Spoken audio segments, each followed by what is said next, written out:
Okay, Sarahon06, here's my contribution to the questions that you asked in your video. When I see photos or footage of animals being slaughtered for food, then most of the time I don't feel any horror or disgust. Not if the killing is done quickly and humanely. When I see photos or footage of an animal being used in medical research, then, depending on how gruesome this is, some of the scenes can be very upsetting because I don't want the animals to suffer. But I do feel that the end result for medical progress is worth the price, and that this suffering is unavoidable because disease is by and large unpleasant. Scenes and reports of what I consider to be unjustifiable cruelty to animals, like the chicken stomping example that you gave, or fur trapping, or seal clubbing, or fox hunting, or bullfighting, or throwing donkeys off of church towers, are all things that I find objectionable.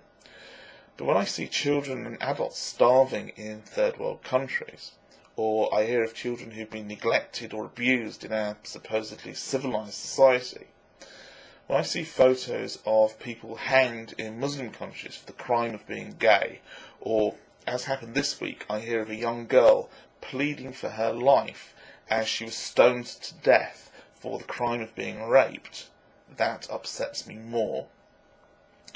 Hearing about somebody stomping on a little chick just for the hell of it, or microwaving a hamster, is stomach-turning, and my immediate gut reaction is that I want these people to be hurt too. I want them to know what it feels like. But if somebody does that to a child, if anybody hurts a child, then my first reaction is to want them dead, and I want them to die horribly painfully.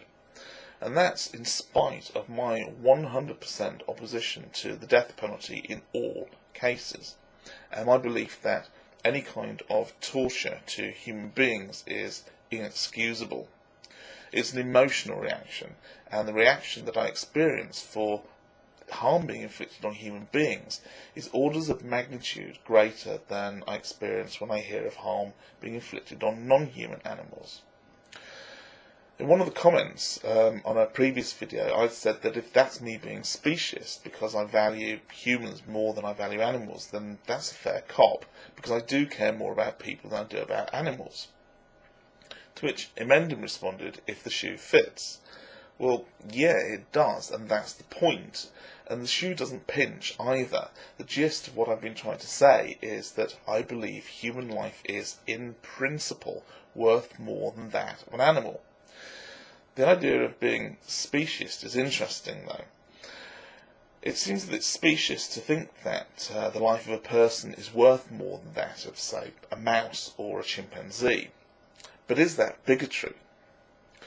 Merriam-Webster defines a bigot as a person obstinately or intolerantly devoted to his or her own prejudices and opinions, especially one who regards or treats members of a group as racial or ethnic group with hatred and intolerance. And just to make sure that we have a common frame of reference for the term prejudice, Merriam-Webster defines prejudice as preconceived judgment or opinion, an adverse opinion or leaning formed without just grounds or before sufficient knowledge, an instance of such judgment or opinion, or an irrational attitude of hostility directed against an individual, a group, a race, or their supposed characteristics. So is speciesism bigotry? Is it an irrational belief in the inferiority of animals? Well, this is where I see the comparison between racism and speciesism falls apart. Race is an artificial label that human beings use both to separate and identify themselves. Analysis of the Human Genome Project has shown that the idea of race is, by and large, meaningless in a biological sense. So, how would I answer the question of whether the life of a black person is worth more or less than that of a white person, based purely on their skin colour? Well, I'd have to say that the question is ridiculous, because the colour of a person's skin has nothing to do with whether or not they are a human being. It has nothing to do with their intelligence, their behaviour, the emotions they can feel, the way they perceive pain and suffering, their hopes and their dreams. And to believe anything else would be irrational. To ask me if I would value a white person more than a black person is really the equivalent of asking would I value a grey cat as being worth more than a ginger cat. So for me, that distinction is bigotry, because it's irrational. But what about a human and a mouse? Well, I consider a mouse to be less intelligent than a human. Mouse behaviour is very different from human behaviour.